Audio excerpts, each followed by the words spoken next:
There's this specific kind of silence that dramas almost never get right. Not the big, theatrical, I'm so shocked I can't speak kind of silence, but the small one, the silence of someone who's been hurt so thoroughly that sound feels dangerous. His Cure, his wife, opens with that kind of silence, and it never really lets go of it. It wraps the whole show in it, around Irene, around Sebastian, and especially around that little girl, Billa, who refuses to speak to strangers until she doesn't. Watching this thing, I kept thinking, okay, so this is going to be another flashy billionaire fantasy with a contract marriage slapped on top, but it surprised me by being softer, sadder, and a lot more grown-up than the logline suggests. You're watching Jonota News, by the way, and if you're into long, slightly obsessive deep dives into dramas like this, you might want to hit subscribe so you don't miss the next one. Also, just so you know what you are in for, I'm going to go into moderate spoilers here, big character beats, some turning points, but I'll stay away from the major endgame twists and exact final resolutions. On paper, his Cure, his wife, sounds like 10 other shows you've already seen. Woman betrayed by her dirtbag husband, collapsing in the wreckage of her marriage. Billionaire, damaged but weirdly tender, steps in like he's been waiting in the wings with a blank check and a contract. Add in a child who won't speak, a sex addiction, and the possibility of love blooming out of what starts as a transaction, and you could easily imagine this being loud, trashy, and a little bit exploitative. But the first surprise is the tone. The directors choose restraint over spectacle again and again. Even the cheating, normally the excuse for screaming matches and flying glassware, isn't shot as some big operatic betrayal. It's framed almost clinically, Irene standing in a doorway she didn't mean to open, the fluorescent light of a cheap hotel room buzzing faintly, the camera hanging back just enough that you feel like you shouldn't be watching this, like you're intruding on the worst moment of her life. Her husband and the other woman are almost blurry, literally shot out of focus in the background, and the only thing that's in sharp detail is Irene's face as it crumples in on itself. That choice told me, right from the beginning, this show was more interested in the internal wreckage than in the scandal itself. The actress playing Irene leans into that so hard. She doesn't play her as this instantly sympathetic saint. She's prickly, almost brittle. The way she moves in those early episodes, shoulders half-hunched, but chin held high like she's daring the world to pity her, is like someone who's trying to glue herself back together while pretending none of the cracks show. The dialogue gives her these clipped, almost defensive lines. When Sebastian first enters her orbit, in a way I won't over-detail, because the way their paths cross is actually paced nicely and part of the early tension, she doesn't swoon. She's suspicious. She darts around his questions. You can almost hear her thinking, "What do you want from me?" every time she speaks to him. And then there's Sebastian. I loved that they didn't pretend his sex addiction was some quirky character trait to make him seem dangerous and cool. The show treats it as something that has shattered his life in ways we only fully understand later, like a shadow that keeps creeping into well-lit rooms. In his first few appearances, the camera always finds him surrounded by space, large rooms, long hallways, empty pools. He's this rich, impeccably dressed man who somehow always looks a little out of place inside his own life. The actor plays him with this weird mix of composure and tension, like he's always holding his breath. When he tells Irene, more or less, that he wants to marry her as a part of his own treatment, it could have been the sleaziest line in the universe. But the writing and performance twisted. He's not seducing her, he's almost confessing. Admitting that he doesn't trust himself anymore and that he needs structure, a witness, a boundary he can't cross without admitting he's relapsed. For a show built around the fantasy of a billionaire savior, his Cure, his wife, is oddly anti-fantasy in those early stretches. The contract Irene signs is not romantic. The scene plays out in a room that feels more like a lawyer's office than a love nest, heavy wooden table, cold lighting, the hum of the air conditioner louder than it needs to be on the soundtrack.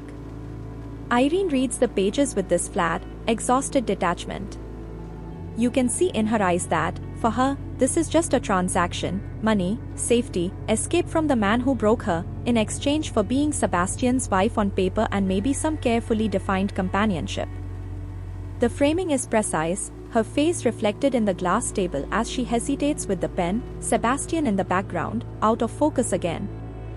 It's the mirror image of that cheating scene. Once again, the people behind her are blurred. Once again, the camera is more interested in the private storm in her head than the external drama.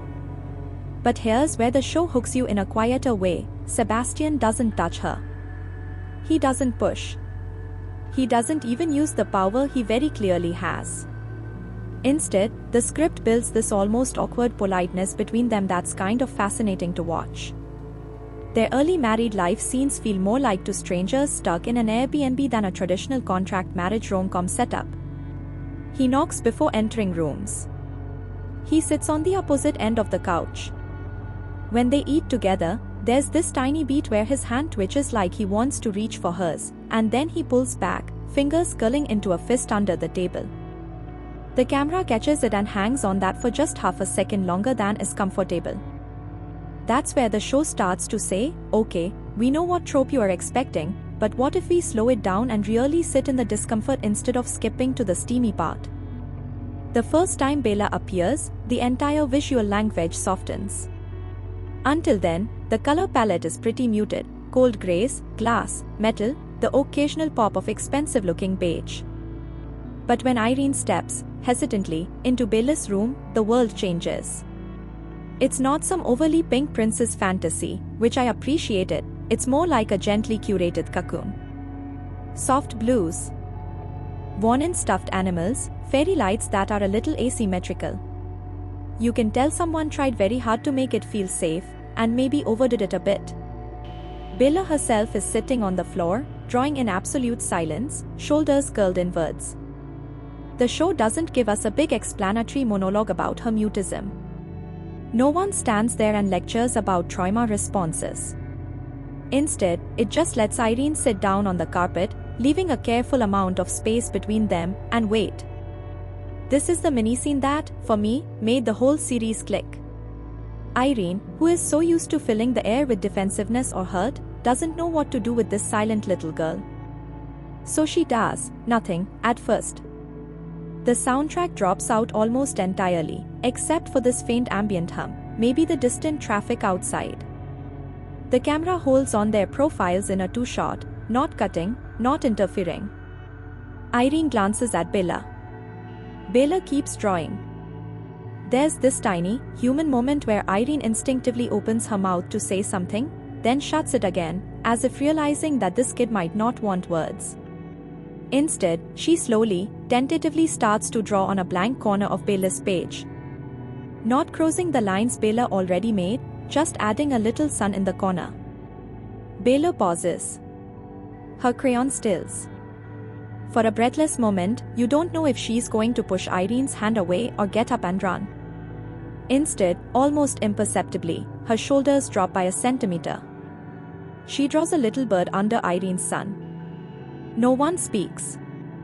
But that non-conversation is louder than any speech the writers could have given them.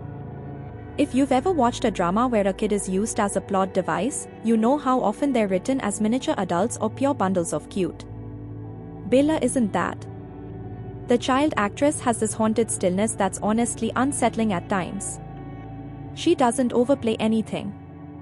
When she eventually starts opening up to Irene, slowly, haltingly, in moments the show earns instead of forcing, you see trust forming in the smallest gestures, the way she reaches for Irene's sleeve, the way she leans her weight against Irene's side without looking at her. The turning point where she finally speaks to Irene is handled with almost absurd restraint. No swelling violence, no gasp. It happens mid-scene, like the show doesn't want to scare the moment away. What struck me is that Sebastian, for all his money and access to therapists and nannies, never got that from her. She doesn't talk to him. She barely looks at him. The show sets up this quiet triangle, Sebastian as the man who wants to be cured through marriage, Irene as the woman trying to patch herself up, and Bella as the one person whose healing might be the most fragile. And that's where the series starts layering in its themes. Underneath the romance and melodrama, his cure, his wife, is obsessed with the idea of consent, not just sexual consent, but emotional consent. Who is allowed inside your silence? who gets to see you when you are most ashamed? Around that middle stretch, there's a scene that really encapsulates Sebastian's restraint. Irene accidentally walks in on him having what looks like a panic attack in his own bedroom, shirt half unbuttoned, sweat on his forehead, breathing shallow, eyes unfocused. If this were a more typical drama, that moment would snap into something sexual. Maybe he'd reach for her impulsively, or she'd heal him with intimacy. Instead, the show does something much braver. She backs away. You see terror flash across her face, because his posture and shallow breathing and the proximity all ping off her recent trauma with her ex. She mumbles an apology, starts to shut the door, and then hears him choke out, "Please don't leave." Not as a demand, not as a command, but like a child lost in a supermarket. The camera moves in very close on Irene's hand, gripping the doorknob, knuckles white. There's this agonizing pause where she has to choose her instinct to flee versus this man's raw vulnerability. In that pause, the show lays out its entire thesis in visual form. Healing isn't cinematic. It's not pretty. It's often to hurt people choosing, over and over, not to run from each other's uglier moments. When Irene finally lets go of the doorknob and steps back inside, she keeps a safe distance. She doesn't touch him. She sits in a chair across the room and just stays there. The camera pulls back to show the space between them like a chasm. Sebastian slowly gets his breathing under control, not because she wrapped him up in a magical hug, but because someone witnessed his worst moment without flinching or exploiting it. It's such a small, grounded choice in a genre that usually loves grand gestures, and it made me lean in. This is where I want to push back on the way I've seen some people talk about this drama. There's this instinct to label anything with a contract marriage and a billionaire as inherently toxic, as if the trope itself cannot be redeemed. And trust me, I'm the first person to roll my eyes when a show romanticizes power imbalances without any self-awareness. But his cure, his wife, isn't glorifying the contract. It's dissecting it. It keeps reminding you that what Irene and Sebastian have at the beginning is not love, not even close, it's a lopsided negotiation born out of desperation on both sides. He has money and a desperate need to control his addiction, she has nowhere else to go and the brittle pride of someone who refuses to beg for sympathy. The brilliance is in how the script keeps putting pressure on that arrangement and asking, can anything real grow out of something this messy? And if it does, is that okay? At the same time, I won't pretend the show is flawless in how it handles this. There are moments when the fantasy of Sebastian's wealth slips into that glossy, wish-fulfillment territory that sits uneasily next to his supposed condition. The camera loves his cars, his mansion, his tailored suits.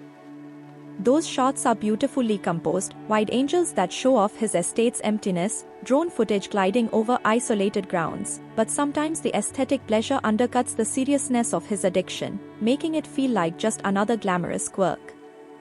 There's a delicate balance between, this man is dangerously unwell, and this man is a wounded prince in a perfect castle, and the show doesn't always stay on the right side of that line. Still, what kept me locked in were the performances. The actor playing Sebastian has this very precise physical vocabulary. When he's in control, at meetings, around staff, he walks with this effortless, almost lazy confidence. But whenever he's alone with Irene, tiny tells slip through. His jaw tightens, his hands fidget, his gaze flickers away from her face to some neutral point in the room, like direct connection is too much. You get the sense he's terrified of his own desire. It's not that he doesn't want her, if anything, that's the problem. He wants her too much, and he's decided that the only way to prove he's not the man his addiction has made him in the past is to keep a distance so strict it borders on self-punishment. Irene's side of that equation is just as complex. She walks into this arrangement thinking she owes him something intangible for saving her, and that's where the show really digs into gratitude as a trap. The first time he does something big for her, helps her legally disentangle from her ex, or quietly ensures that a situation in her life is handled without her even asking, the way she looks at him isn't, "Oh, I'm in love now." It's, "Now I really owe you." Her gratitude is tinged with panic. You see it in the way she starts overcompensating, always making herself small, always insisting she can handle things alone, snapping at him when he asks if she's okay and then immediately apologizing. The writing is sharp in these moments. Their arguments aren't about who left the light on, they're about control disguised as kindness. One of the quieter joys of the series is how the dialogue refuses to spell everything out. Instead of characters delivering long therapy speeches, you get these loaded little exchanges. There's a scene where Sebastian offers to hire a full-time tutor for Bella, and Irene gently pushes back, saying, she'll talk when she's ready. Sebastian snaps, more sharply than we've seen, and what if she's never ready? Irene pauses, studies him, and replies, then we'll still be here. It's not a big, quotable line, but you feel the weight of it. She's talking about Bella, but she's also, whether she knows it or not, talking about him, this man who is constantly afraid that one slip will prove he's beyond fixing. The editing supports all of this in a way that's deceptively simple. Scenes breathe. Reaction shots linger a beat longer than most mainstream dramas would allow. Silence isn't treated as dead air, it's treated as content.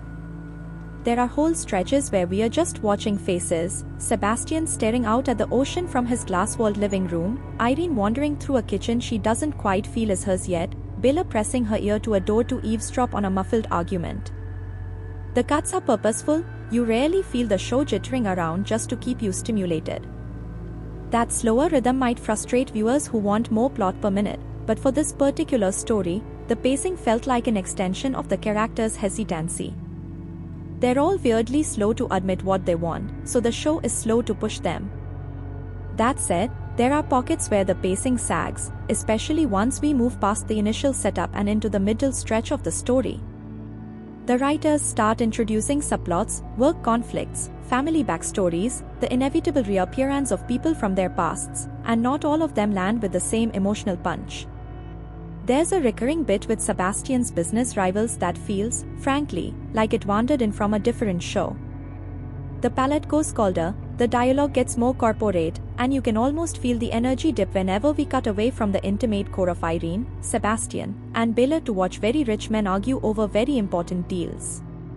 Thematically, I get what they're going for, showing how Sebastian's addiction has impacted every part of his life, including his reputation and power, but the execution sometimes drags. But just when I started to get impatient with those side plots, the show would pull me back with a small, human moment. One that wrecked me, personally, comes after a particularly rough confrontation between Irene and her ex. She comes home late, still buzzing with adrenaline and humiliation, and finds Bella waiting for her on the stairs. No words. Just a kid in pajamas, clutching a stuffed toy, eyes wide and anxious. Irene, still in her, I'm fine, it's nothing, autopilot mode, plasters on a smile and chirps something like, shouldn't you be asleep? Bella doesn't answer. She just walks down one step, then another, and stands in front of Irene, looking up at her like she's trying to decide something. The hallway light is this warm, honeyed color, but it's casting long shadows, so the whole thing feels both cozy and airy. And then Bella just wraps her arms around Irene's waist. It's clumsy and sudden, like she didn't plan it. The camera stays tight on Irene's face, and you watch her go from surprise to confusion to something like breaking. Her eyes fill, but she doesn't do the usual drama thing of immediately sobbing and narrating her feelings. She just closes her arms around Bella, rests her cheek on the top of that small head, and lets herself be held and held at the same time. The soundtrack brings in this almost imperceptible piano motif we've heard before in happier, lighter scenes with Bella, but here it's slowed down, a little dissonant. That was one of those moments where I had to pause the episode and just sit there for a second, because it hit a nerve I wasn't expecting. The show isn't just interested in Irene healing Bella or Sebastian healing Irene, it's showing how a child's simple, direct affection can cut through an adult's fortress of, I'm fine. I'll be honest, I have a soft spot for step-parent stories done well, and this one got under my skin. There's something incredibly tender about watching Irene realize that Bella's trust isn't charity. Bella doesn't open up to her because Irene is supposed to be a mother figure, she does it because Irene respects her silence. in a genre that often treats kids as leverage, ways to test the hero's patience or prove the heroine's virtue, Bella is written as her own person with her own needs, and that's such a crucial anchor for a story built around an adult man's sex addiction. It keeps yanking the narrative back to, hey, there's a little human here whose life is on the line if these grown-ups screw this up. Speaking of that addiction, the show's handling of it isn't perfect, but it's better than I expected. We see glimpses of Sebastian in therapy, but the series smartly doesn't turn those scenes into one-stop explanation shops. Therapy isn't the magical place where he gets fixed, it's just another room where he's trying, often failing, to tell the truth. The directors frequently shoot those sessions with Sebastian's reflection doubled in the glass of a picture frame or a window, hinting at the split between who he is in public and what he's ashamed of. Sometimes, the most gutting part of those scenes is not what he says, but what he can't say. He'll start to admit something, then trail off, eyes darting away, and you can feel years of entitlement and avoidance tightening in his throat. Crucially, the show doesn't equate not sleeping with people with being healthy. We see Sebastian go through periods of apparent control, no flings, no parties, no secret rendezvous, and yet he's a mess internally. Irritable, shut down, obsessively regimented. It's like he's replaced one compulsion with another, the compulsion to be perfect in front of Irene and Bella. There's a particularly well-staged scene where he almost relapses, not going into specifics here, but the way it's filmed is telling. The temptation isn't eroticized with glossy lighting and seductive music, it's shot almost like a horror sequence. Bright, too bright colors, a pulsing bass that sounds more like a heartbeat speeding up than a sexy club track, Sebastian's face sweating under the glare. When he pulls himself back, barely, you don't feel triumphant for him, you feel exhausted, like you've just watched someone hold their breath underwater for too long. I really appreciated that the show makes room for anger at him, too. Irene doesn't always respond to his struggles with saintly patience. There's a night where he cancels plans with Bella at the last minute because he's spiraling, and Irene snaps. The argument that follows is one of my favorite dialogue scenes in the series. She's not yelling because he's broken, she's yelling because he hides behind that brokenness to avoid accountability. I know you are sick, she tells him, but she doesn't. All she knows is her father promised and then disappeared. And I'm the one who has to stand there and explain that you love her in ways she can't see. The camera bounces between them in tight close-ups, catching every flinch. There's no dramatic slap, no storming out, just two people pushing and pulling on the line between compassion and enabling. If anything, I'd say my one big criticism of the show's approach to addiction is that it occasionally leans a little too hard into the love as cure metaphor, which is baked right into the title. There are moments where Sebastian frames Irene and Bella as his salvation in a way that made me a bit uneasy. It's emotionally powerful, sure, but it also skirts dangerously close to putting the weight of his recovery on their shoulders. The script mostly seems aware of that and lets Irene push back. She tells him more than once that she won't be his rehab center, but the romantic framing sometimes undercuts the message. It's a delicate dance, and while the show nails it more often than not, there are lines and scenes that made me wish they'd pulled back just a hair. Visually, though, that idea of they are his cure is handled with a lot of nuance. The lighting around Sebastian gradually warms up as his bond with Irene and Bella deepens, but the show never lets his world become fully bright. There are always pockets of shadow in his spaces, corners of a room that the light doesn't quite reach, reflections in dark glass. Meanwhile, Irene's spaces, which start off cramped and poorly lit when she's still with her ex, open up and soften in ways that aren't just about the size of Sebastian's house.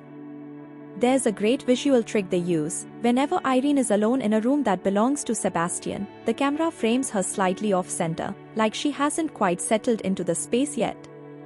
As she gets more comfortable, the framing gradually balances out. It's subtle, but your brain registers it. You feel her slowly becoming part of the house, not just a guest. One thing I didn't expect to enjoy as much as I did was the sound design.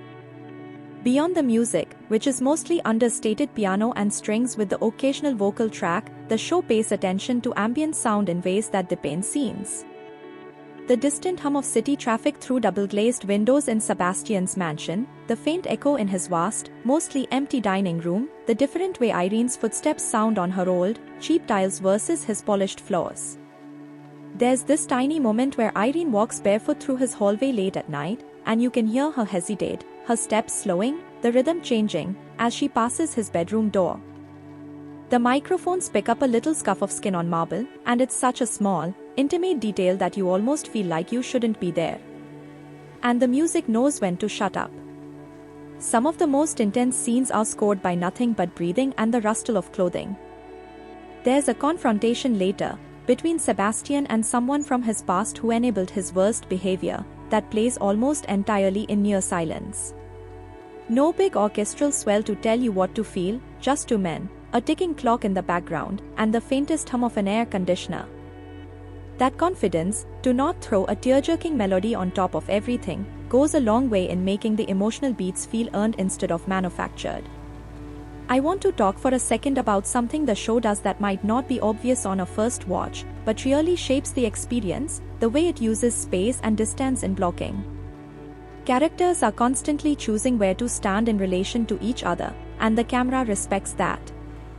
In early episodes, Irene almost never stands at the same height as Sebastian. He's often shot looming over her, on staircases, in doorways, at his office, while she's seated or positioned a step below.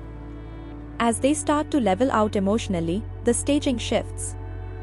There's this quiet scene in the kitchen where they're making breakfast together, nothing dramatic happening, just eggs and burnt toast, and for the first time, we see them standing side by side at the counter, framed in a medium shot that puts their heads level. It's one of those things you might not consciously note, but you feel the shift. They're moving from patron and beneficiary to partners. Sometimes the show weaponizes that distance, too. After a particularly painful argument, there's a moment where Irene sits at one end of a long dining table and Sebastian at the other, plates untouched. The table is comically huge, this obvious symbol of his wealth, but in that shot it's just a canyon between them. The focus alternates, first Irene in focus, Sebastian blurred behind this forest of candlesticks, then the reverse. No one's shouting. They're just too far apart to talk, physically and emotionally.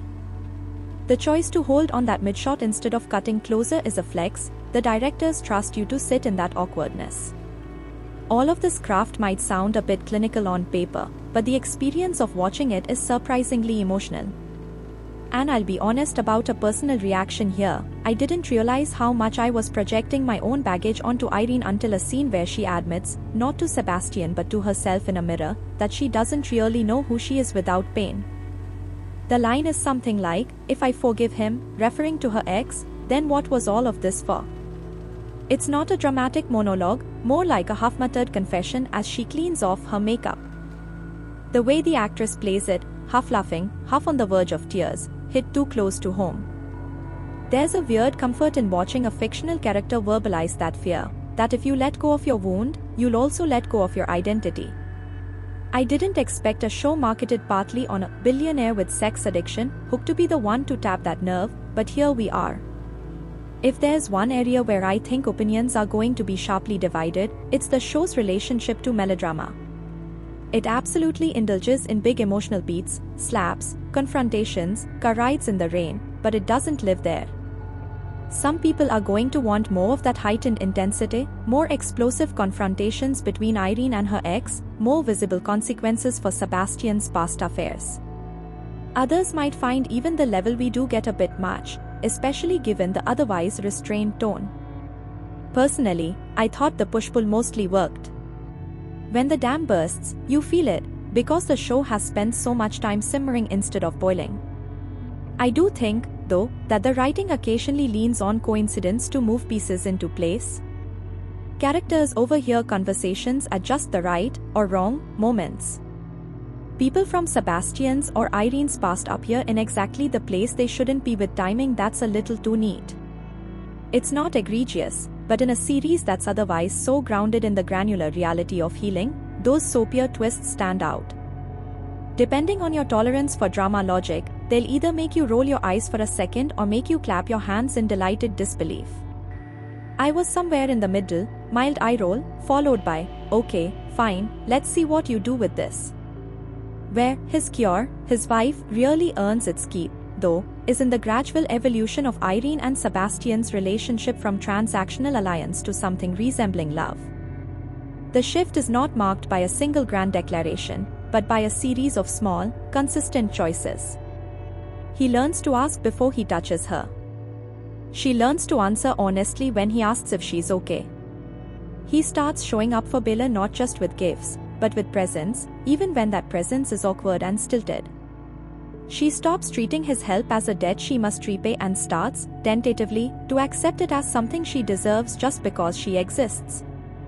The writers smartly avoid a sudden switch from cold employer to devoted husband. Instead, we get an accumulation of gestures, each one eroding the wall between them.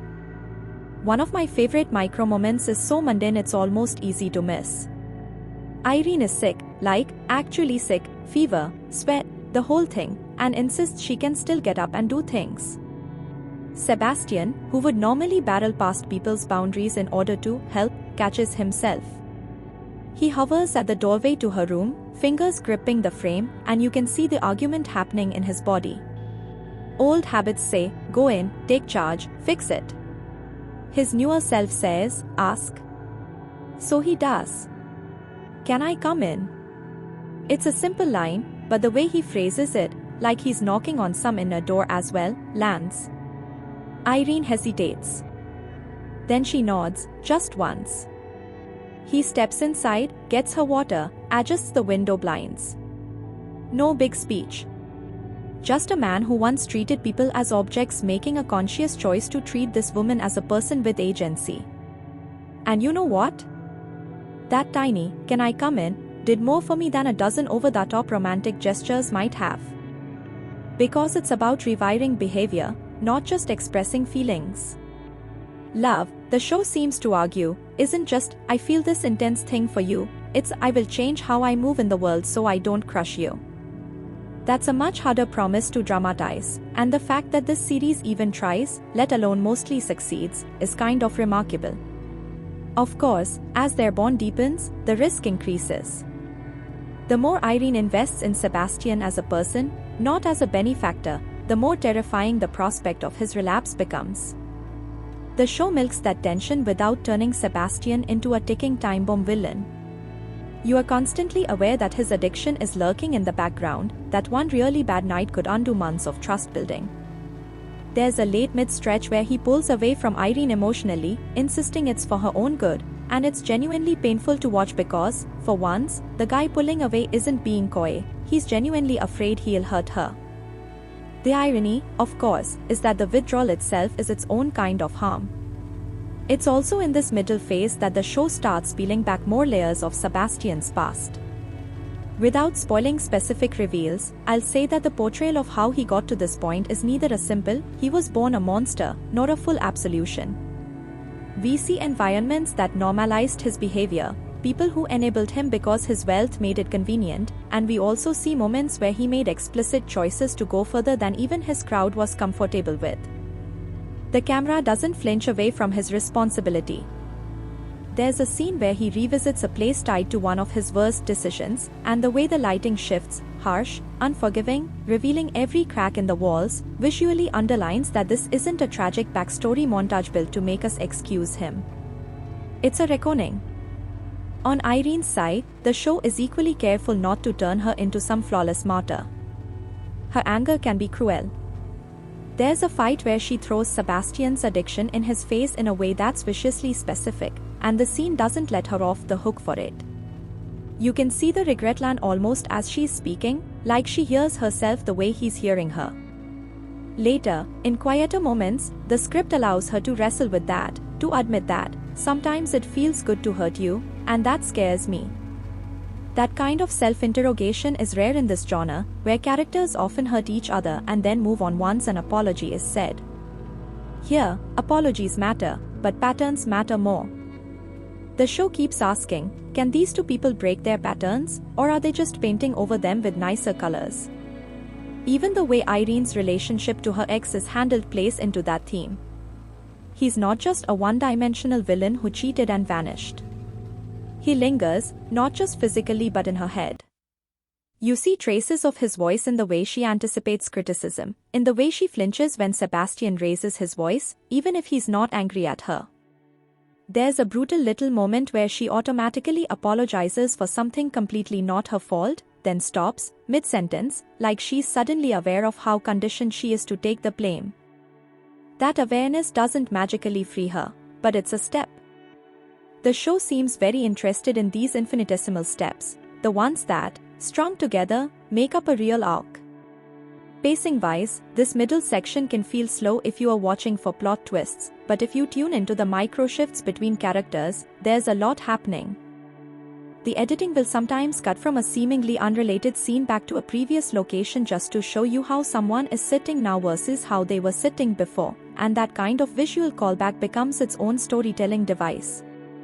In one episode, we get 3 different shots of Irene at the same dining table, one where she's perched on the edge of her chair like she's ready to flee, one where she's slumped alone with a cup of coffee, and one where she's leaned back, laughing, Bella asleep against her. Each shot is framed almost identically, but her body language tells you everything you need to know about her journey. And that's where I want to pause for now, because the way the show starts bending that hard-earned comfort, testing it, threatening it, and seeing whether it holds, is where things get even more interesting. As that comfort starts to feel almost routine, shared breakfasts, inside jokes with Bella, those little half smiles you only give someone you trust, the writers start quietly tugging threads loose.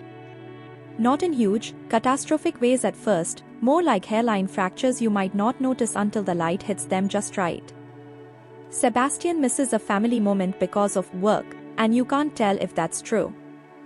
Irene starts avoiding certain questions about her ex, her expression going distant for a beat too long. Bella, who's been on this gently upward trajectory, has a regression after something seemingly minor spooks her, and suddenly there's this undertow of fear beneath every soft scene. You can feel the show asking, okay, now that they've built something that resembles a home, what happens when real life, the messy, unglamorous, uncurated version, begins to seep in through the cracks? One of the smart-ass choices they make is tying those cracks not just to big external antagonists, but to the core of who these people are. There's an arc where Irene is offered a chance to reclaim a part of herself she lost in her marriage to her ex, work, passion, some aspect of identity that existed before she was anyone's wife. It's framed beautifully. She's shown standing in a space that's the opposite of Sebastian's world. Instead of sleek marble and glass, it's cluttered, warm, slightly chaotic. Papers everywhere, cheap fluorescent lights, people talking over each other. She looks more alive there than she has in his quiet, echoing house. The problem, of course, is that the more time she spends in that world, the less she's physically in Sebastian's orbit. And if you've ever been with someone whose trust is brittle, you know how easy it is for "you are busy" to turn into "you are leaving." The show lets Sebastian's insecurity rear its head here in a way that's both infuriating and painfully understandable. He doesn't storm in and demand she quit. Thankfully, we are spared that ultra-controlling trope, but you see him subtly start to mark his territory. He'll show up unannounced to pick her up, linger a beat too long in doorways, make comments that sound supportive but carry an undertone of, "Remember who made this possible." It's not cartoon villainy, it's the reflex of a man who's always equated possession with safety. Irene notices. You can practically see the calculations behind her eyes as she weighs how much to call him out versus how much to let slide in the name of, he's trying. That tension bleeds into smaller domestic moments, too. Suddenly the kitchen scenes aren't so easy. A joke lands wrong, a touch is misread. The camera starts sneaking in more over-the-shoulder shots where one character is in crisp focus and the other is a blur, mirroring how out of sync they're becoming. In one quietly brutal shot, Sebastian steps forward to hand Irene a cup of coffee just as she's stepping back to grab something from the counter, and they both freeze for a second in this awkward non-embrace. The cup wobbles, some coffee spills, and Irene laughs it off a little too loudly. It's such a small thing, but the way the actors play that half-second, both of them pretending it was nothing, both clearly stung, says more than any screaming match could. Bella, of course, notices everything. The show is really good about using her as a barometer without turning her into an omniscient little sage. Her anxiety ticks up as the adult tension does. She clings more. She's suddenly sitting at doorways more often, listening. You'll catch her eyes flicking between Irene and Sebastian during conversations. Trying to read danger the way kids in unpredictable homes learn to. There's one scene where she's drawing that same little sunbird motif she shared with Irene earlier, but this time her hand keeps stalling halfway through. The sun's rays are uneven, the bird's wings off balance. It's a visual metaphor that could have been heavy-handed, but the camera doesn't zoom in and underline it with a big musical sting. It just lets the drawing sit in the corner of the frame while the adults talk over her, oblivious. This middle stretch of instability is where I think the show might lose some viewers' sympathy for Sebastian, and honestly, that's kind of the point. He starts doing something very human but deeply unattractive, weaponizing his own vulnerability. After a scare with his addiction, again, I'm not going into the specific form that takes, he leans hard on the language of sickness. I can't help it, you don't understand how hard I'm trying, that kind of thing. And Irene calls him on it in this beautifully written scene where she compares him, point blank, to her ex. Not because they're the same kind of cheater, but because they both hide behind a story about themselves. One behind, I made a mistake, the other behind, I have a disease. The way that confrontation is shot is interesting. Instead of the usual face-to-face shouting match, they've placed the characters on opposite sides of a kitchen island, with a sink between them. Irene's hands are submerged in sudsy water as she's talking, almost like she's trying to scrub something off that isn't on the dishes. The camera circles slowly, catching her reflection in the metal faucet, Sebastian's in the glass cabinet. There's no score, just the sound of water and clinking plates as she says, very quietly, if you are going to ask me to accept this part of you, then you can't use it as a shield every time I get scared. That line, and the way the actress lets her voice crack just a fraction on scared, knocked the wind out of me. Here's where I want to offer a take that might go against how a lot of fans are talking about this series. I actually think Irene is wrong in that scene, at least partially. Not in calling out Sebastian's manipulative phrasing, he absolutely leans on his addiction as a get-out-of-jail-free card sometimes, but in how she collapses disease and excuse into the same thing. The show doesn't spell this out, but to me, that moment is less about the writers endorsing her point and more about revealing her own limitation. She's someone whose ex chose to betray her when he could have chosen otherwise. Of course, she has a hard time distinguishing between compulsion and decision. Her pain flattens the nuance. Watching that, I found myself wanting to defend Sebastian, not in a poor baby, he can't help it way, but in a you are both right and both wrong and that's why this is hellishly complicated way. The show doesn't resolve that tension neatly, and I appreciate that. It leaves you in the discomfort of knowing that some resentments are justified and still not fully fair. Cinematically, this whole wobbling middle phase is where the series stretches its legs a bit. We get more locations outside the mansion, night streets, cramped restaurants, sterile offices, and each space seems designed to pull the characters slightly out of alignment. Irene looks smaller under harsh office fluorescence, more tired, more like the woman we met in episode 1. Sebastian, in turn, looks oddly lost in everyday spaces. Put him in a fancy boardroom and he knows where to stand, how to angle his body for dominance. Put him in a cheap coffee shop where Irene is meeting an old friend and he suddenly has no idea what to do with his hands. The framing emphasizes that. Instead of the graceful, gliding camera moves that follow him at home, we get slightly shakier, more observational shots in public, like he's being seen instead of orchestrating how he's seen. Costume design plays a part in that disorientation, too. Irene's wardrobe shifts gradually but noticeably, from the muted, overly proper outfits she wore with her ex, to softer, more comfortable fabrics in Sebastian's house, to something in between as she rediscovers parts of herself. There's this lovely continuity detail where she starts wearing more color when she's with Bella, then, slowly, that color starts to bleed into the outfits she wears out on her own. Not in an I dress for my man-child way, but in the sense that the parts of her life are finally speaking to each other instead of being sealed compartments. Sebastian's clothing, on the other hand, gets slightly less rigid. Ties loosen. He's in shirt sleeves more often. But on days when he's struggling, he overcompensates, immaculate suit, cufflinks, everything pressed within an inch of its life. If you pay attention, you can basically track his mental state by whether his top button is undone. Around this time, the show digs deeper into Byleth's interior world. For a character who speaks so little early on, she ends up carrying some of the most emotionally loaded beats in the back half. There's a moment, and I'm going to describe it in broad strokes to avoid spoiling the exact trigger, where she is confronted with the possibility that Irene might leave. Not in a dramatic, suitcase at the door way, more like she overhears something and pieces together half the story. The actress plays her reaction with almost frightening restraint.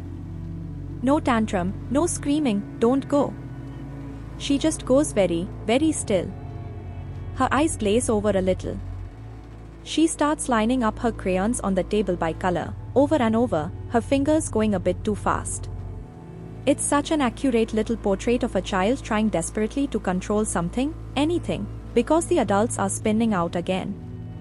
What makes that scene land even harder is the sound design. The ambient noise dulls, like we're slipping into her head. Voices become muffled, like they're coming through a wall. The only clear sounds are the soft taps of crayon against wood, her breath hitching occasionally. When Irene finally notices and touches her shoulder, Byleth flinches, not from fear of Irene, but from being yanked out of her self-made tunnel. It's heartbreaking. It's also one of the few times the show lets us see the consequences of all this grown-up drama on a small, nervous system that doesn't have any coping tools yet. If you were on the fence about whether Sebastian and Irene's push-pull is worth it, Byleth's little dissociative spiral tips the scale. This isn't abstract angst, it's shaping a kid's brain. The music in these episodes gets a bit bolder. We start hearing recurring motifs tied to certain emotions or pairings. A particular piano phrase shows up whenever Irene is forced to confront her past, a low, throbbing SYNTH line sneaks in any time Sebastian's temptation creeps near. It's subtle enough not to feel like a cartoon cue, but if you're the kind of viewer who notices scores, you'll catch these patterns. There's one especially effective use of a leitmotif where a melody that used to underscore their tender moments starts playing during a fight, but it's slightly off-key, like someone's pressing the wrong notes on purpose. It creates this subconscious sense of, something about this love is out of tune right now, even before the dialogue confirms it.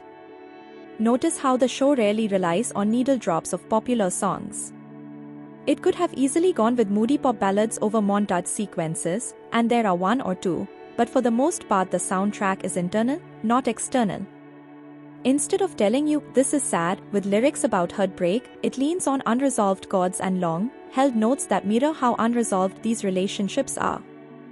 It's a choice that keeps the tone consistent and stops the series from tipping into music video territory, which is a temptation a lot of romance-heavy dramas succumb to around the midway mark.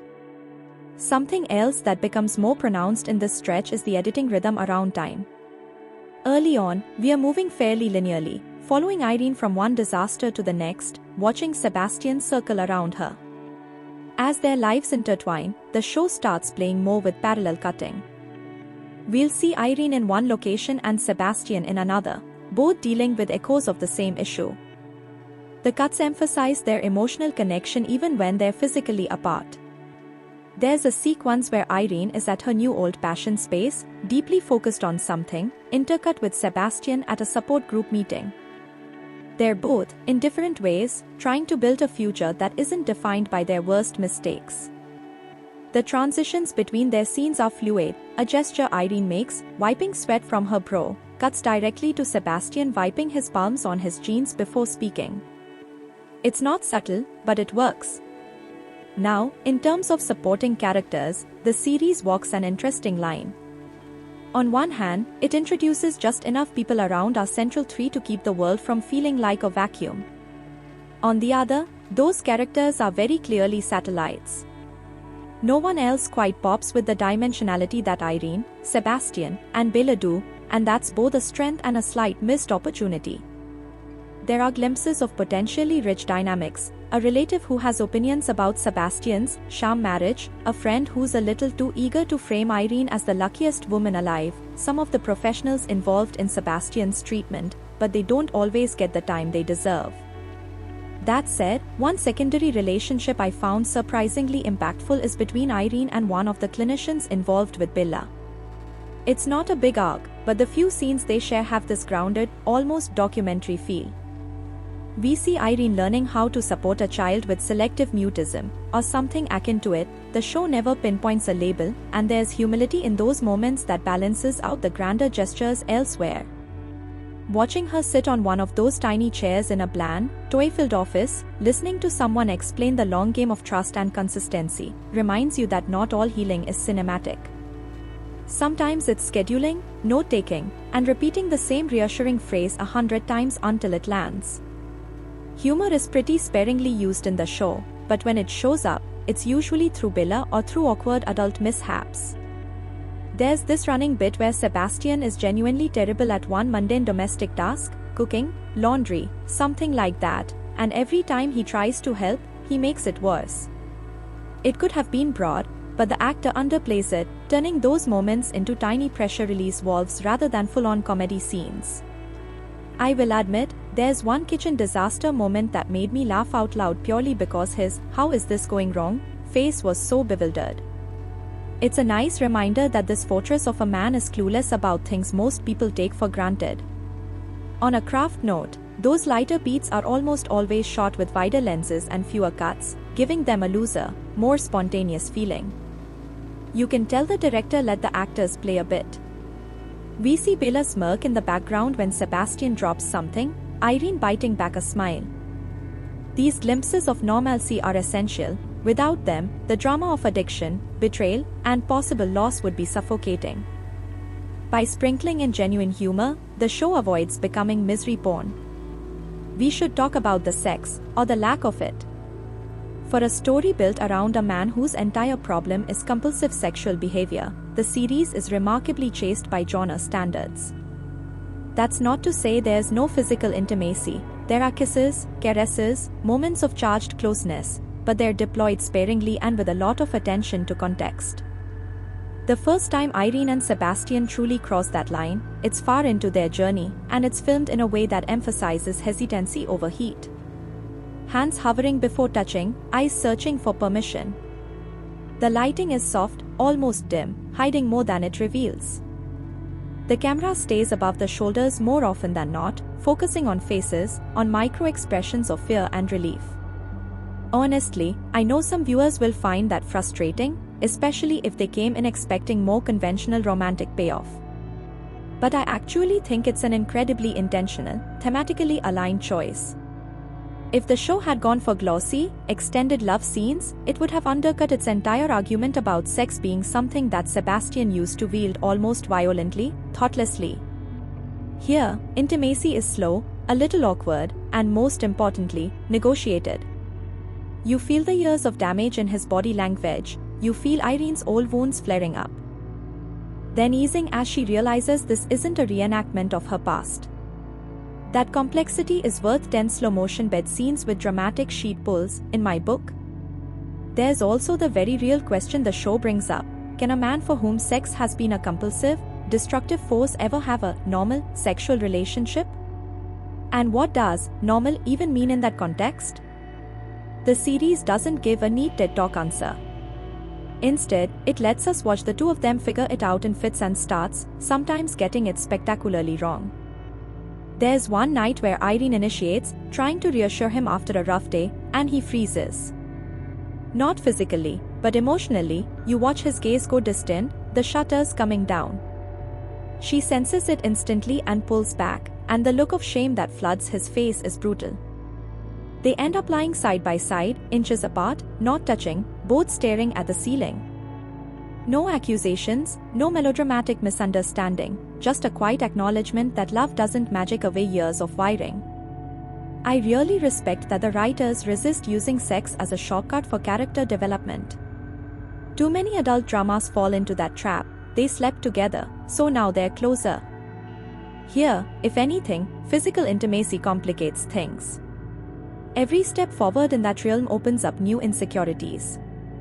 Irene, for instance, starts grappling with the fear that she's just another body to him, even if her rational mind knows he's trying to be different. He, in turn, is haunted by the idea that any desire he feels is tainted. Those fears leak into their day-to-day interactions in interesting ways. A compliment on a dress lands wrong, a casual touch becomes loaded. The show is essentially asking, is it possible to reclaim a part of yourself that has been your primary weapon and your biggest flaw? From a performance perspective, this is where the leads really shine. The amount of nuance required to play, "I want this but I'm scared of wanting this," is huge, and both actors pull it off without turning into walking trauma diagrams. You feel the desire, sure, but you also feel the history. There's a late-night balcony scene where they're just talking, barely even looking at each other, and the sexual tension is thick, not because of overt flirtation, but because of all the times they've almost gone there and then stopped. The sound of a car passing beneath, the color of the city lights reflecting off their faces, the way Irene's hand grips the railing just a bit too tight, those details give the moment a cinematic charge without anyone needing to rip their shirts off. By this point, we've spent so much time with these characters that even small deviations from their established patterns feel huge. When Sebastian shows up late to something without a convincing explanation, your stomach drops. When Irene ignores a call from him that she would normally take, you tense up. The editing leans into that, sometimes holding on a ringing phone longer than feels comfortable, or cutting away just as someone is about to answer, leaving us hanging until the next scene. The show knows it has you emotionally invested and isn't shy about tightening the screws. Structure-wise, you can feel the story bending toward an inevitable series of tests. Some are classic melodrama, external pressures, resurfacing secrets, but the more devastating ones are quieter. A forgotten promise. A lie told to protect that ends up festering. The writers are keenly aware that after you've built a relationship on a contract, the question of what's real never fully goes away. Even when Irene and Sebastian are at their most genuine, it only takes one comment from an outsider, "You are lucky, he saved you," or "He'll always be that guy deep down," to reintroduce doubt. Those moments are shot almost like jump scares in a horror film, sudden close-ups, a split-second amplification of background noise, like the universe is whispering, "You thought you were safe, didn't you?" Visually, the late mid to early final stretch of the drama starts introducing more nighttime exteriors.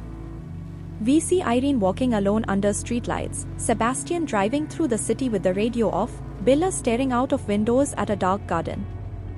The color grading tilts cooler in these sequences, blues and deep greens dominating. There's something almost noirish about them at times, especially when Sebastian is wrestling with whether to go someplace he shouldn't. The dynamic, golden warmth of the house becomes more and more framed as a fragile bubble in contrast to that darker outside world. You feel how precarious their little universe is. At the same time, the production design inside the house evolves. Early on, it's almost sterile, the kind of place that looks great in magazines but doesn't seem lived in. Gradually, you start noticing clutter. Bella's toys migrating into common spaces. Irene's books stacked messily on side tables. A jacket thrown over a chair and not immediately whisked away by staff. These details might sound minor, but they carry so much symbolic weight. This is no longer just Sebastian's environment that Irene and Bella are visiting, it's a shared home. So when that home is threatened, by conflict, by possible separation, by the specter of relapse, those little bits of evidence of their life together suddenly feel heartbreakingly fragile. And I have to mention an editing choice I really loved, the way the series uses match cuts to tie their pasts to their present. There's a sequence where Irene is cleaning up after dinner, and the cut takes us back to her doing the exact same motion in her old apartment with her ex, but the lighting and framing are completely different. In the past, she's in a cramped, dim kitchen, shoulders slumped, movements rushed. In the present, she's in a spacious, bright space, moving more slowly, almost meditatively. The plates clink in the same rhythm, but everything else has changed. Without a single line of dialogue, the show reminds us that while circumstances have shifted, certain grooves in her behavior are still there. She still clears plates before anyone asks. She still stands rather than sits. It's a visual way of saying, she's come far, but she's not transformed beyond recognition. That idea, That healing isn't a glow-up but a series of small, uneven shifts, threads through the back half more and more.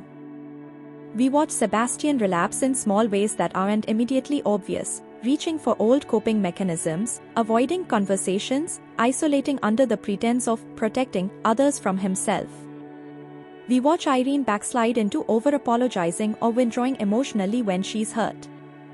We watch Bella, now having tasted what stable affection can feel like, cling harder than before when she senses it might slip away. It's messy. Sometimes hard to watch. But it feels honest. By the time we are heading into the final arc, the show has drawn such a deep emotional map that even a relatively restrained climax feels huge. There is, of course, a point where everything they've been avoiding saying to each other gets forced into the open. The catalyst involves Sebastian's addiction intersecting with Irene's trauma in a way that's about as bad as it can be without the series sliding into pure tragedy. It's not cartoonishly evil, he doesn't suddenly become a villain. It's more like his worst fear and her worst fear shaking hands in the worst possible moment. The scene where that comes to light is excruciating, and the director knows it. He stretches time just enough that you feel every millisecond. What's interesting is that visually, the confrontation isn't staged in some grand, symbolic location. It's not on a rain-soaked bridge or in an airport or anything dramatic like that. It happens in an ordinary room, under flat lighting, in the middle of an otherwise normal day. That choice makes it feel even more brutal. Some betrayals are cinematic, others happen at 3 p.m. on a Wednesday when the dishwasher is running in the background. The camera stays mostly handheld, a little shaky, like we're an anxious observer who can't look away. The arguments aren't eloquent. They're jagged, looping, interrupted by stunned silences and half-finished sentences. At one point, Irene literally cannot find the words for what she's feeling and just lets out this raw, frustrated sound that's somewhere between a laugh and a sob. It's not pretty, and it shouldn't be. One of the boldest things the show does around this point is give Irene space away from Sebastian. Not just a dramatic storm out and then back in the next act, but real narrative breathing room where we sit with her alone. We see her in a temporary space that is neither her old life nor his house. It's sparse, almost ascetic. A mattress on the floor, a single chair, a pot on a stove. The palette goes back to those grays and beiges from the beginning, but now there's a crucial difference: she's there by choice. The camera lingers on her, not as a victim but as someone trying to figure out what she wants if gratitude and duty aren't the core drivers anymore. These episodes slowed me down emotionally in a way I wasn't expecting. There's a scene where Irene stands in front of a mirror again. Mirrors are a recurring motif throughout, but this time, she doesn't talk. She just studies her own face for a long time. The soundtrack is dead silent. Eventually, she reaches up and carefully wipes away her makeup, exactly like she did earlier in the show when she was clinging to her pain. But the expression is different now. Less self-loathing, more curiosity. Like she's trying to meet herself as a stranger. As someone who's been brought up to believe love stories resolve once the couple gets together, I felt genuinely unsettled watching a show so willing to sit in the after of a romantic miracle and say, okay, and now what? Sebastian, in parallel, is forced into a similar reckoning, but his version is messier and less aesthetic.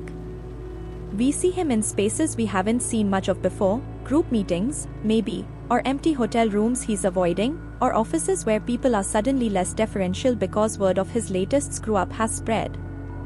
The production design around him shifts subtly. Where he once occupied pristine, controlled environments, he's now often framed against clutter, stacks of files, discarded coffee cups, undone ties. The physical mess mirrors his internal disarray. There are shots of him sitting in his car outside a place he absolutely should not go into, hands gripping the steering wheel so tightly the veins bulge. The whole sequence is cut almost like an action scene, but the enemy is his own reflex. And here's where the series does something I didn't expect: it leans more on Sebastian's relationship with Bella than with Irene to pull him back from the brink. Without giving away the exact mechanics, there's an interaction, or non-interaction, with his daughter that essentially forces him to see himself the way she might if she understood everything. It's not a dramatic confrontation, she doesn't deliver some speech. She simply behaves like a child whose trust has been shaken, and that quiet rejection hits him harder than any adult's condemnation. The way the actor plays that realization, this flicker of "I am becoming the monster I feared," is quietly devastating. No shouting, just a man looking at a small person and seeing all his potential futures in her flinch. What keeps all of this from collapsing into pure moralism is the show's refusal to draw a clean line between good recovered Sebastian and bad addicted Sebastian. It keeps showing us the continuum. Even at his best, he's capable of selfishness and tunnel vision. Even at his worst, he's still capable of love and remorse. The same goes for Irene. At her strongest, she still makes choices out of fear. At her most broken, she still has moments of astonishing clarity and compassion. That messy, overlapping portrayal of virtue and flaw feels truer to life than the neat transformation arcs we often get. By this stage, Bella is no longer just a silent presence in the corner. She's talking more, when she feels like it, to whom she chooses, and the writers wisely avoid turning her into an exposition machine. Her words are sparse but pointed. There's a line she delivers, sitting between Irene and Sebastian, something like, "Are we okay now?" that lands with the force of a thesis statement. Because that's what the whole show is circling around, not, "Are we in love?" or "Have we changed?" but, "Are we okay enough to live with each other's damage without sinking?" The cinematography around Bella changes, too. Early on, she's often shot from above, like we are looking down at her as this fragile figure. Later, the camera drops to her eye level more consistently. We see the adults from her vantage point, tall and confusing and sometimes terrifying. Those perspective shifts are subtle but powerful. They remind you that this isn't just a story about two broken adults finding solace. It's about what their choices teach a child about what love is supposed to look like. As we inch closer to the climax and whatever form of resolution the show has in store, the structure tightens. Episodes end more frequently on emotional cliffhangers, an unanswered question, a half-finished sentence, a door closing without us seeing what happens inside. The editing rhythm picks up, cross-cutting between parallel tensions more aggressively. Where earlier we might have spent a full scene in one room letting something breathe, now we are flipping between 3 or 4 spaces as consequences ripple outward. It's not chaotic, but you can feel the acceleration. There's one particularly effective sequence where a decision Irene makes in the morning, again, keeping it vague, is intercut all day with Sebastian's reaction to the fallout of his own choices. We see her at work, pausing mid-task, cut to him staring out of a window. Her hand hovers over her phone, cut to his phone buzzing unanswered on a desk. Bella, in the background, draws alone. The music builds, then abruptly cuts out every time someone gets close to saying what they really mean and pulls back. It's narratively cruel in the best way, stretching your nerves until you want to reach through the screen and shake them both. And that's a good place to hold, because the way the show chooses to resolve, or not resolve, all this emotional chaos says a lot about what it really believes about love, addiction, betrayal, and second chances. The way the show chooses to resolve, or not resolve, all this emotional chaos says a lot about what it really believes about love, addiction, betrayal, and second chances. The final stretch doesn't roll out a red carpet to a fairy tale mansion ending, nor does it swing the pendulum hard into pure punishment and despair. Instead, it kind of camps out in that uncomfortable middle where real relationships live, the place where you can't unknow what's been done, but you also can't unknow what's been built. And if that sounds vague, that's on purpose. I'm staying away from the exact final decisions each character makes, because the way those unfold, beat by beat, look by look, is half the emotional impact of the last few episodes. What I can say is this: the tone of those final hours is quieter than you might expect. After that raw mid-late confrontation, you might be bracing for huge set pieces and dramatic gestures, but instead, the show doubles down on smallness. Conversations at kitchen tables. Short car rides. Walks down hallways that suddenly feel like tightropes.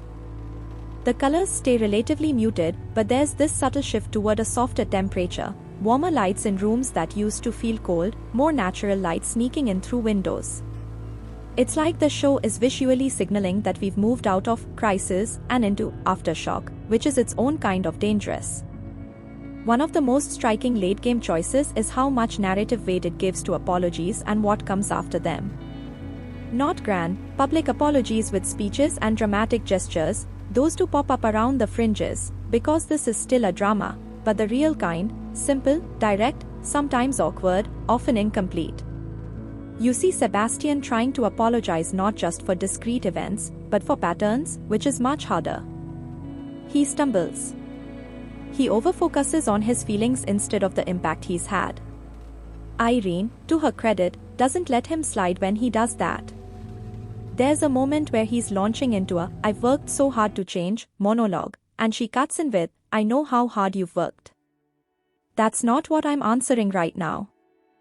That line lands like a slap without actual violence, because it reframes the whole conversation. She's not grading his effort, she's deciding what she can live with. The camera in these scenes is almost tender. We get close-ups so tight you can see the tiny tremors in a jawline, the way someone's eyes flicker down when they lie to themselves. The editing slows down again, letting silence occupy as much narrative space as speech. In one scene, they sit across from each other and don't say anything for a good 10-15 seconds. On television, that's an eternity. You feel your own skin crawl a bit, your brain screaming, "Somebody talk." But that's the point, this is the silence of two people recalibrating, deciding what version of themselves they want to bring into the next part of the conversation. One of my favorite late episodes has almost no plot in the traditional sense. It's basically a day-in-the-life montage of the three of them in their semi-fractured state.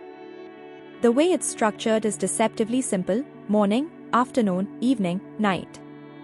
But within that, you see a dozen tiny choices that say more than any big twist could.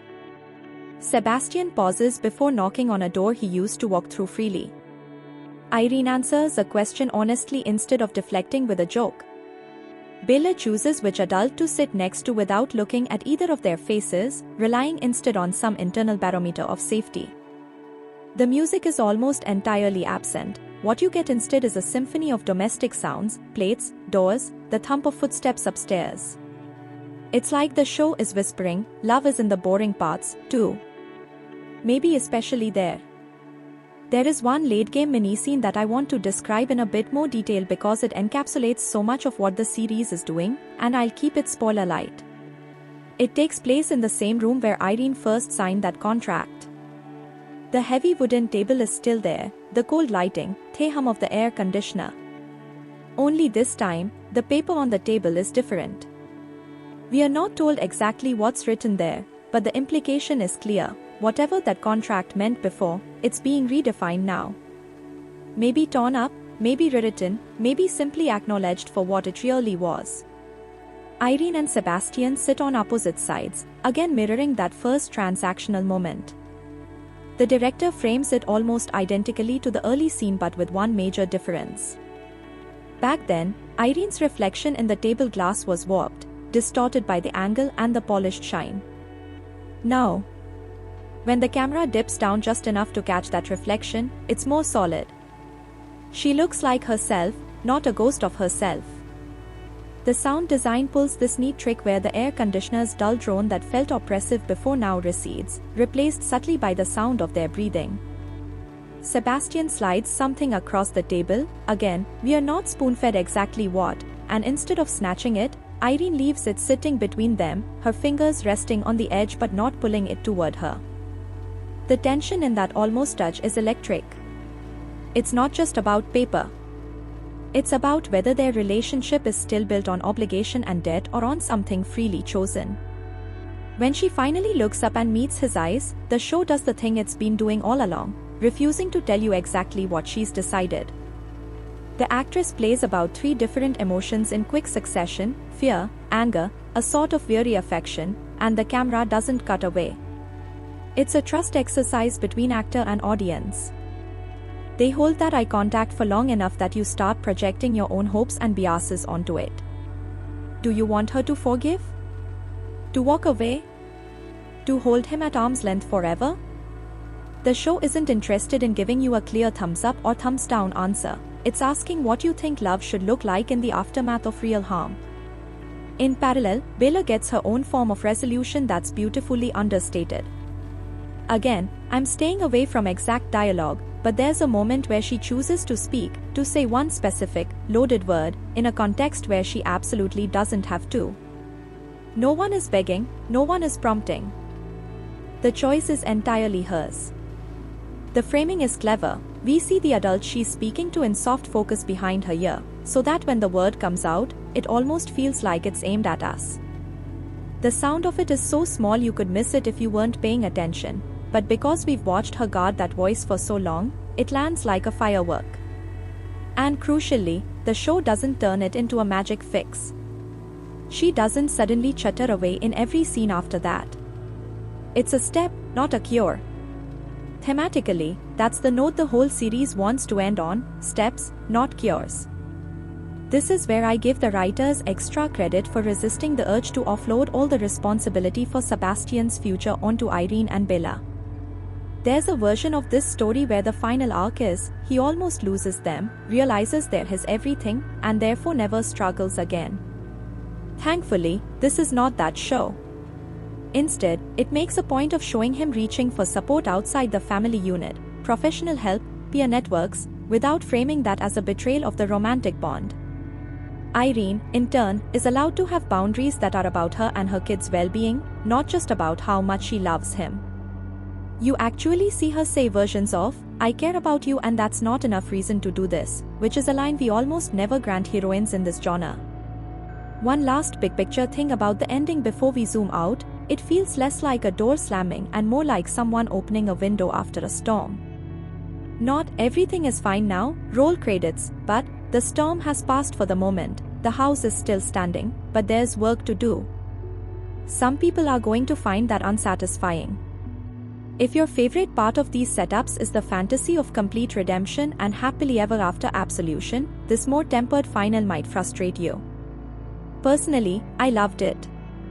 I like that I came away with questions. Not plot hole questions, but moral, emotional ones. Do I think these two can actually make it long term? If I were Irene, what choice would I have made differently?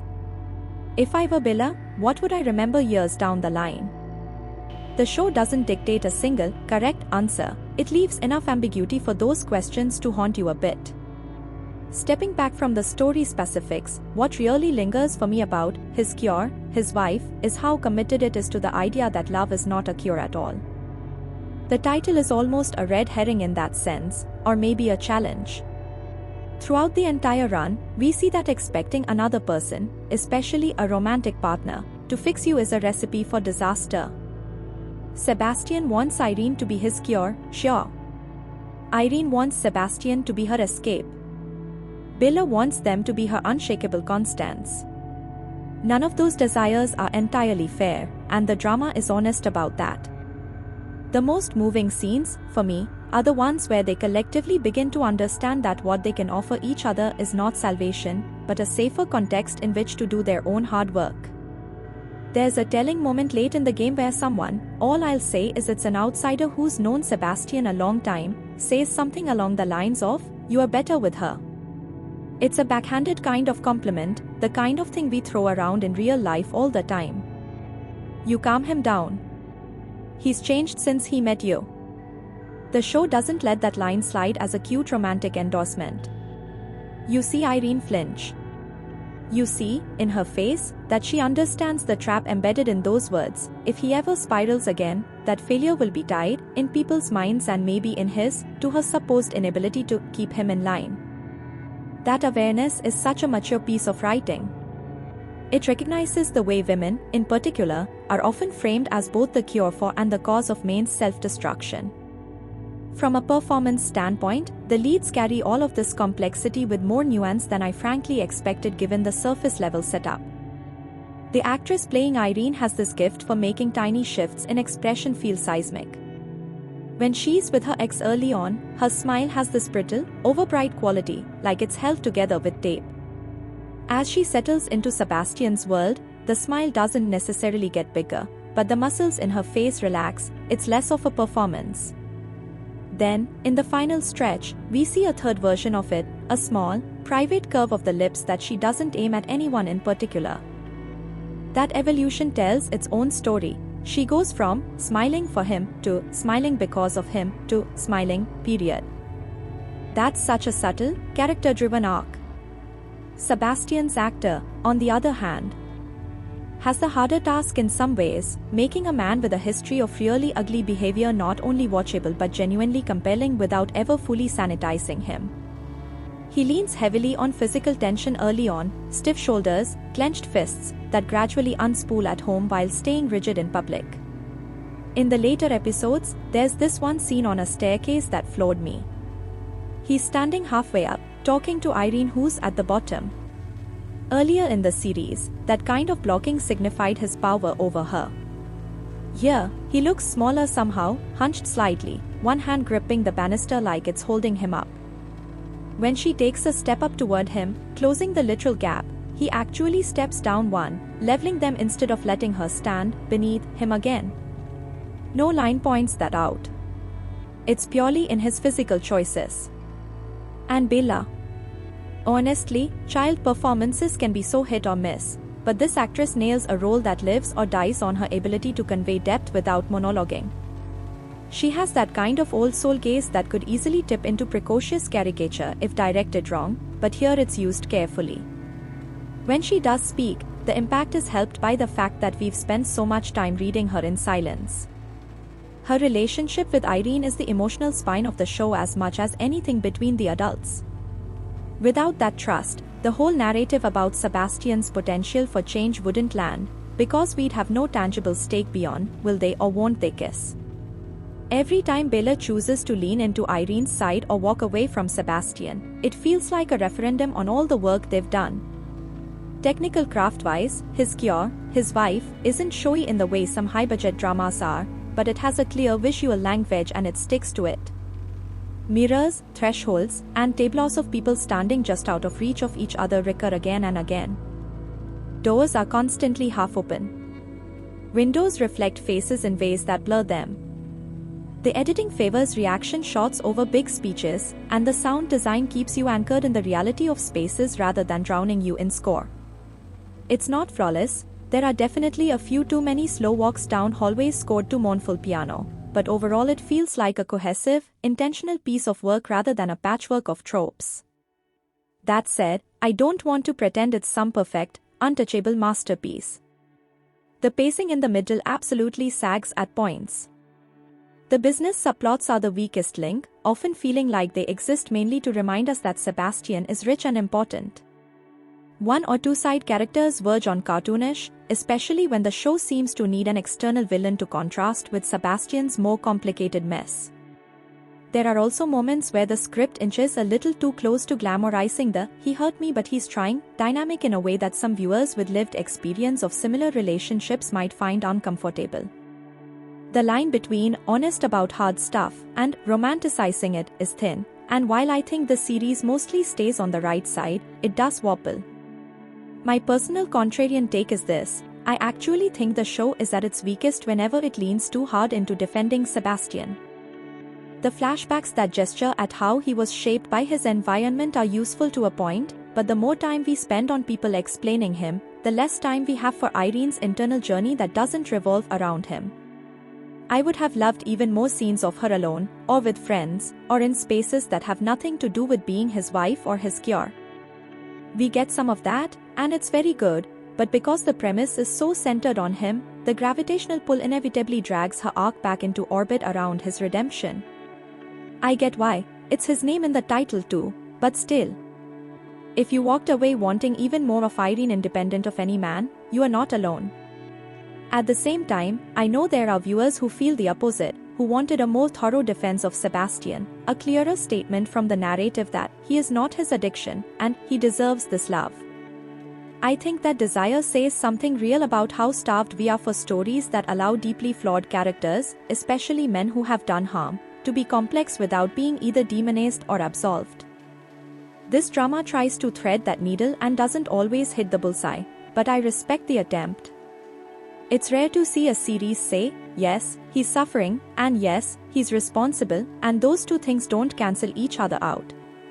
So, who is his cure, his wife, actually for?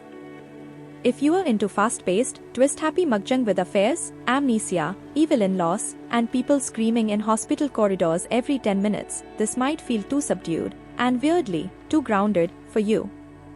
The show absolutely has melodramatic elements, but it's more of a slow, bruised character study than a chaos fest.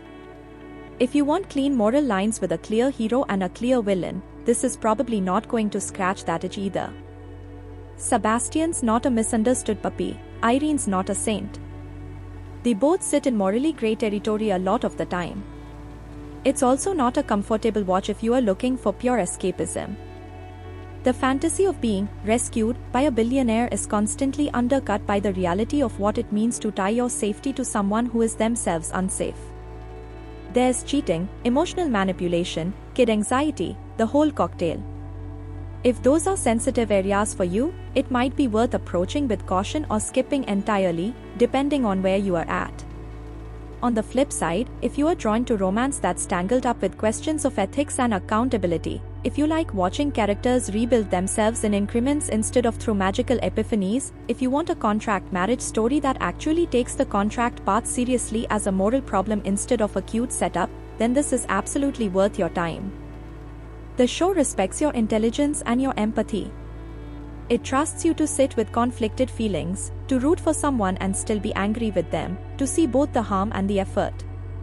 It's also a great pick if you appreciate strong visual storytelling. The way the framing shifts as the power dynamics change, the way lighting tracks internal states, the way sound is used to mark safety versus threat, all of that stuff rewards attentive viewing. You don't have to be a formalist film nerd to enjoy it, you just have to like feeling that the people making the show cared about how it looks and sounds, not just what everyone is saying. Emotionally, I'll be real, parts of this drama left me wrung out. Not in the crying at every episode way, but in the wow that landed inside my own unresolved junk way. I mentioned earlier how Irene's mirror scene got under my skin. There were a handful of others like that, little moments where a line or a look felt too real. Watching someone struggle to believe they deserve a soft landing after a hard life? That's always going to hit me. Watching someone try not to repeat their parents' mistakes and realize halfway through, oh no, I'm doing it anyway? That one stung. This isn't the kind of show I'd put on while folding laundry. It asks for your full attention, and it kind of earns it. From a pure entertainment angle, did I enjoy it? Yes, I did. I was never bored, even when the pacing dipped, because the character work was engaging enough to carry me. I found myself thinking about scenes days after watching them, wondering how I felt about certain choices, re-evaluating lines with the benefit of hindsight. That's rare. A lot of series I watch evaporate as soon as the credits roll. This one hung around, in a slightly uncomfortable but meaningful way. If I had to boil my overall stance down, I'd say I really liked his cure, his wife, more than I expected to, and I respect it even more than I like it. It's not perfect, it's not going to work for everyone, and it definitely walks into some tricky territory with the whole, your husband's addiction and your gratitude turn into love, premise. But it's made with a seriousness of purpose that you don't always get from this kind of story. It's interested in how people actually change, or fail to, over months and years, not just in whether we get that final kiss under the fireworks. If you do watch it, or if you already have, I'd genuinely like to hear where you landed on these characters. Did you forgive Sebastian? Did you want Irene to run? Did Bella's arc feel hopeful enough, or did it leave you uneasy about what she's internalizing? Drop your thoughts, argue with me, agree with me, tell me I'm reading it all wrong. That's half the fun of doing these deep dives on this channel, the comment section becomes its own little group therapy sometimes. And if this kind of long, nerdy, feelings-heavy breakdown of dramas is your thing, you know where to find more of it here on Jonota News. I've got a whole backlog of messy couples, beautifully shot kitchens, and emotionally confused billionaires to talk about. But his cure, his wife, stands out in that pile because, underneath the pretty surfaces and high-stakes setup, it's really just a story about three people learning how to live with the fact that love doesn't fix you, it just makes it a little harder to lie to yourself. And if that sounds like something you are ready to sit with for 16, 20, however many episodes, then it's absolutely worth stepping into that quiet, heavy, strangely hopeful world and seeing whether you find your own reflection in it.